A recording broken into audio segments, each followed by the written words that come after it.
ومن أحسن قولا ممن دعا إلى الله وعمل صالحا وقال إنني من المسلمين.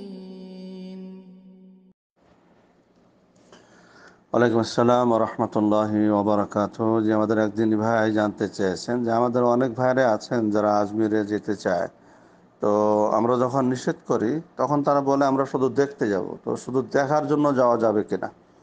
আলহামদুলিল্লাহ ওয়াহদা ওয়াসালাতু ওয়াসসালামু আলা রাসূলিল্লাহ আম্মা বা'দ। জি সম্মানিত ভাই, সেখানে দেখার জন্য যাওয়া যাবে না। তার কারণ হচ্ছে এই, সেখানে যখন দেখতে যাবে একজন ভালো মানুষ যে শিরক বিদআত করে না, এবং তাকে যদি সেখানে দেখে তাহলে তারা মনে করবে যে আমরা যে এখানে আসি, আমরা যে কবর সেজদা করে থাকি বা কবরে মোমবাতি আগরবাতি চাদর দিয়ে থাকি, এগুলো সবই বৈধ। যদি বৈধ না হতো তাহলে তো এই মানুষটা আসতো না, এই মানুষটা আসতো না।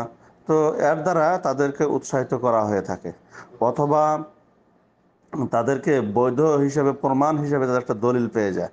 এই জন্যেই যারা শিরক বিদআত করে বা যেখানে শিরক বিদআতের আড্ডা, সেখানে যাওয়া যাবে না। তবে একটা শর্তে যাওয়া যাবে, যদি কোনো ব্যক্তি এলেম থাকে এবং সেখানে গিয়ে যদি কিছু উপদেশমূলক কথা বলার সাহস রাখে বা তাদের কাছে অনুমতি নিয়ে দু চার কথা যদি বলতে চায়, আলেমের দিন যদি হয়, তাহলে সেটা ভিন্ন কথা।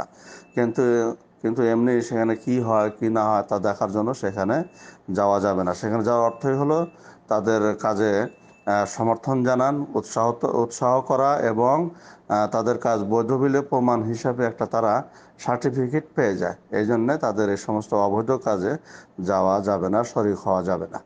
বাকি আল্লাহু আলম বিসওয়াব। সালামু আলাইকুম ওয়া রাহমাতুল্লাহি ওয়া বারাকাতুহু।